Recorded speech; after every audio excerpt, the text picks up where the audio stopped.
Hello and welcome back to our reading of The Reluctant Dragon, which was written by Kenneth Grahame in Scotland in 1898. And tonight we are reading part number 11.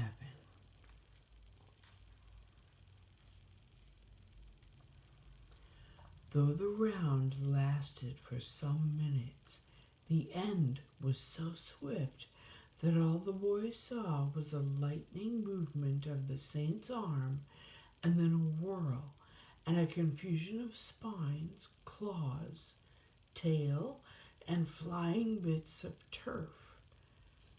The dust cleared away, the spectators whooped and ran in cheering, and the boy made out that the dragon was down, pinned to the earth by the spear, while St. George had dismounted and stood astride of him. It all seemed so genuine that the boy ran in breathlessly, hoping the dear old dragon wasn't really hurt.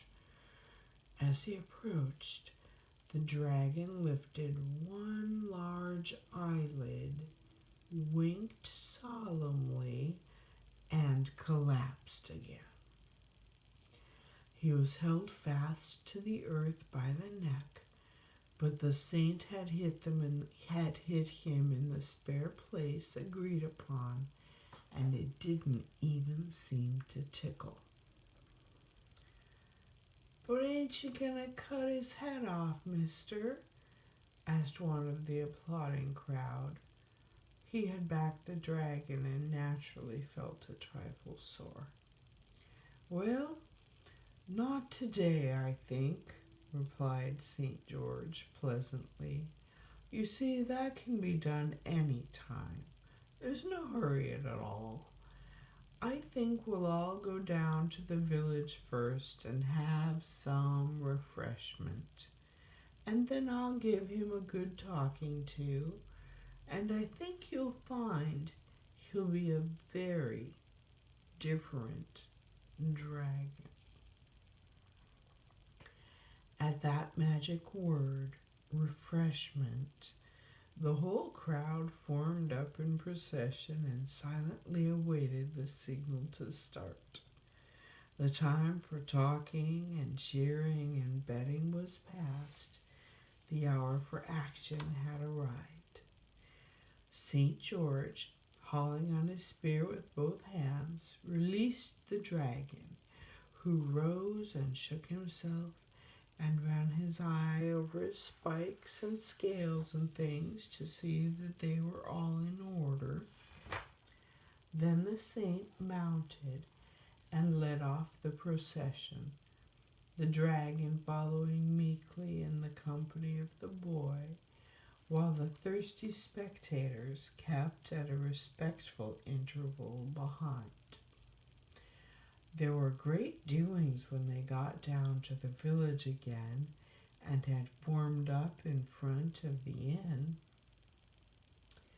After refreshment, St. George made a speech in which he informed his audience that he had removed their direful scourge at a great deal of trouble and inconvenience to himself, and now they weren't to go about grumbling and fancying they'd got grievances, because they hadn't. And they shouldn't be so fond of fights, because next time they might have to do the fighting themselves, which would not be the same thing at all. And there was a certain badger in the inn's stables, which had got to be released at once, and he'd come and see it done himself. Then he told them that the dragon had been thinking things over and saw that there were two sides to every question, and he wasn't going to do it anymore, and if they were good, perhaps he'd stay and settle down there. So they must make friends and not be prejudiced and go about fancying they knew everything there was to be known, because they didn't, not by a long way. And he warned them against the sin of romancing and making up stories and fancying other people would believe them just because they were plausible and highly colored. Then he sat down amidst repentant cheering, and the dragon nudged the boy in the ribs and whispered that he couldn't have done it better himself. Then everyone went off to get ready for the banquet. Now, banquets are always pleasant things, consisting mostly, as they do, of eating and drinking.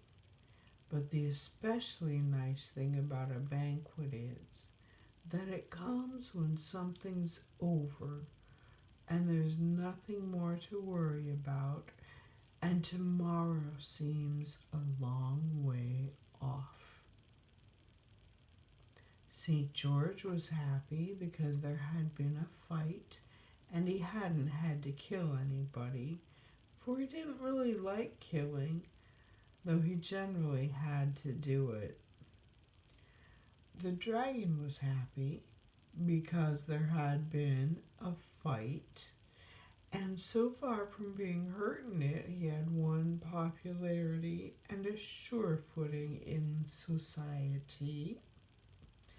The boy was happy because there had been a fight, and in spite of it all, his two friends were on the best of terms.